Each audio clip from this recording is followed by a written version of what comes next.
Greetings, class, and welcome to Horror 101. Tonight, like always, I am your humble teacher and guide, Profesor Macabro. Yes, since the last video that I did was such a huge hit, I decided to once again regale you all with more horror pickups that will go into the deepest, darkest section of the vault. Yes, the other guy, like I mentioned before, always has fun recording all his wonderful pickups. But when it comes to horror, there is only one Professor Macabro worthy enough to talk about them. So, without further delay, allow me to share the newest horror editions. Oh, yes. Well, not technically horror, it does have a very nice, horrific environment. I consider it more of a psychological thriller than true horror, but it still produces an emotional response of dread, so I count thrillers as part of the horror section of the vault. And that movie is Shutter Island. A very, very interesting movie, I thought. Very nice atmosphere. I really like the atmosphere of these two detectives stuck in this island that serves as an insane asylum. Yes, quite like this. Yes, indeed. Oh, no account for taste, but added Quarantine 2 Terminal. The first Quarantine movie is a remake of the Spanish movie Rec. Rec had 4 movies in total. Rec 1, Rec 3, and Rec 4. Not very original, but I rather like when a series is numbered very nicely. The American market, seeing how that movie Rec was so good, decided to remake it, as they do, as Quarantine. But instead of remaking Rec 2, they did a totally different take on it, which I actually applaud. They didn't just rip off Rec 2. I have to fix my eyes here. So this is a sequel to to Quarantine, but in a terminal. So it's basically rage zombies on a plane. Why not? The next movie, some of you might not even consider horror, but I consider it a fine example of a light horror movie that you can introduce the little youngins to the genre. Yes, movies like Gremlins or The Monster Squad are great examples of horror movies that you can introduce young people to. And another one is Return to Oz. Oddly enough, made by Disney. Who would have thunk it? Return to Oz is a sequel, let's say, of The Wizard of Oz. It takes elements from the book more so than the movie. But this movie, the reason I like it is because it has some really, really messed up scenes. It has beings called the Wheelers that are these monster-like people that roll around on all fours on skates. And then you have an evil witch that has a collection of decapitated heads. Ooh, very dark. Yes, this is a fine introduction movie to little kids that want to know about horror. Ooh, a lot of people that have followed my segment in this channel know that I love vampires. They are by far my favorite of the monsters. And, as such, I have tried to make a very nice horror collection of vampires. I am almost close to owning everything I want. One of the movies I was missing was Salem's Lot, based upon a Stephen King novel. Yes, I like vampires and I enjoy this a lot. Ooh, this was donated by a fine student of the channel. Yes, this is Christine, the Killer Car. Very, very nice. A classic movie about a car that is pure evil and is slowly corrupting its owner. I enjoy these type of movies. Another fine classic movie that was added is Night of the Demons. Yes, this movie is quite fun. Well, demons are not particularly my favorite. They do make for some very, very good movies. A lot of people like the demon genre, but it is very enjoyable. And this is a fine example of classic demon movies. This was also remade. What a surprise, right? Everything is remade nowadays. But the remake, of course, pales in comparison to the awesomeness of the classic. This had a sequel, which I am looking for. Yes. Trauma.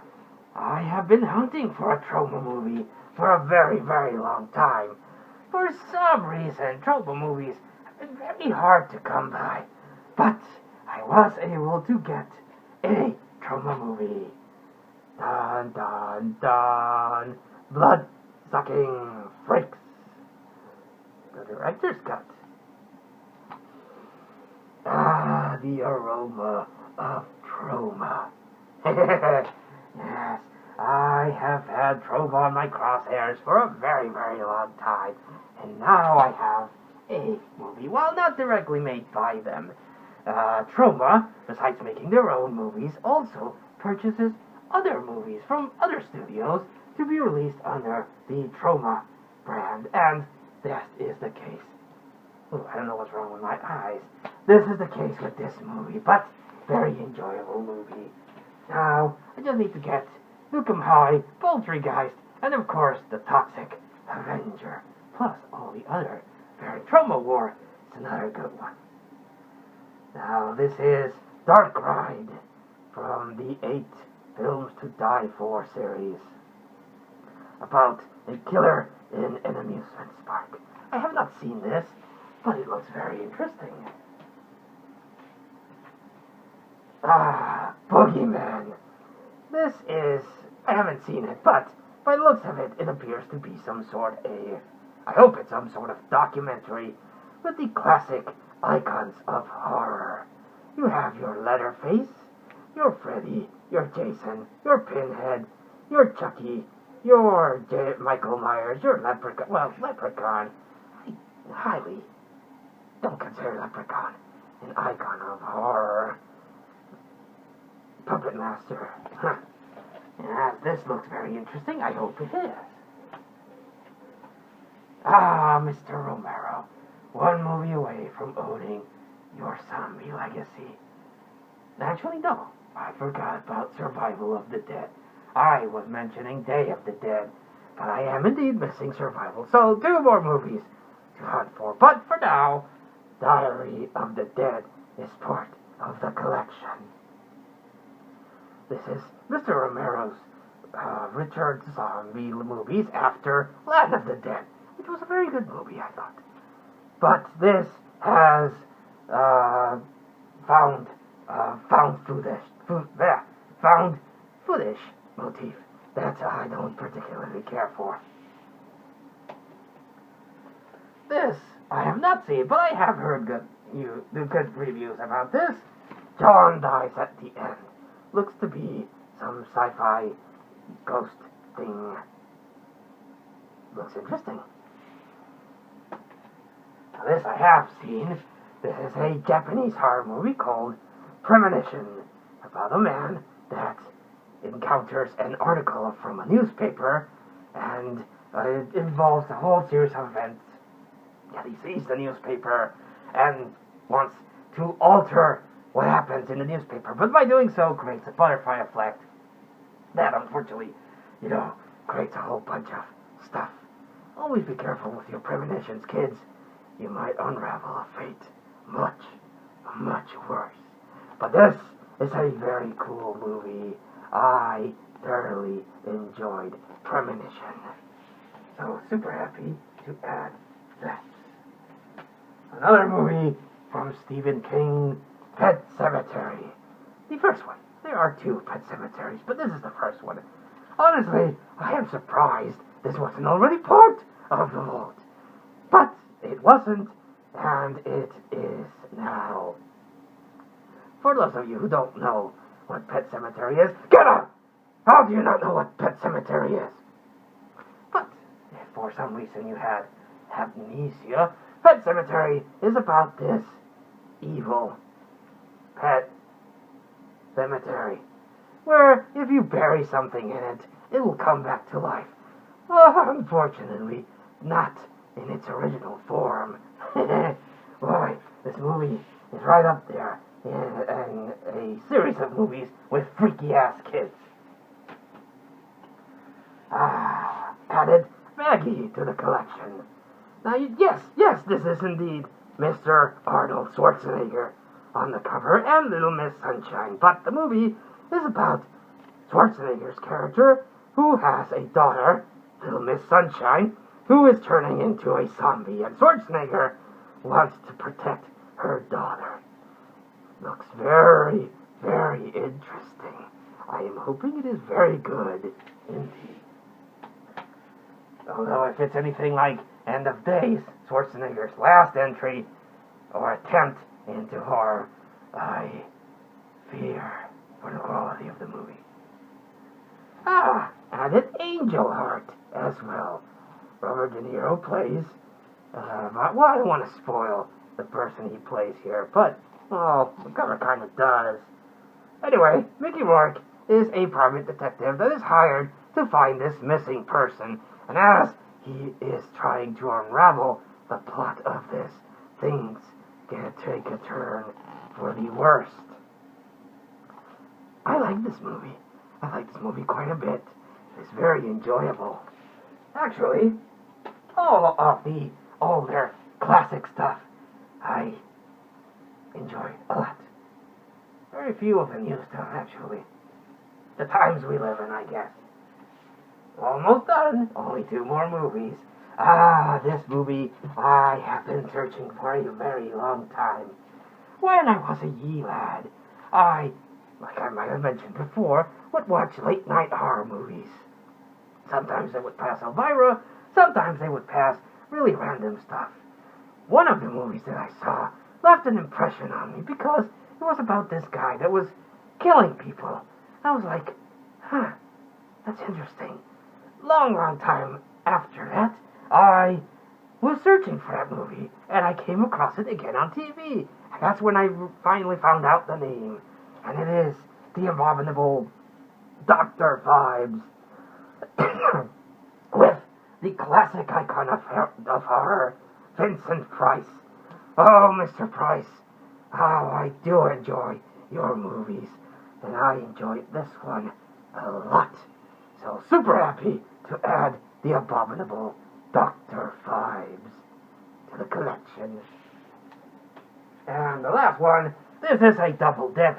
This is already part of the collection, but this is the 2-disc edition, the 25th anniversary 2-disc edition of the Rocky Horror Picture Show. You're probably asking yourself, Professor, Rocky Horror Picture Show isn't horror. I was about to slap you. And you are right, this is more of a musical, but it does have horror elements. Vampires, a Frankenstein scene, and other aliens and stuff like that. So I do count it as part of the horror collection.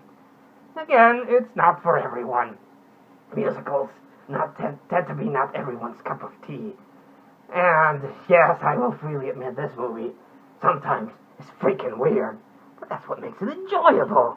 Sometimes you have to enjoy the weird shit as well.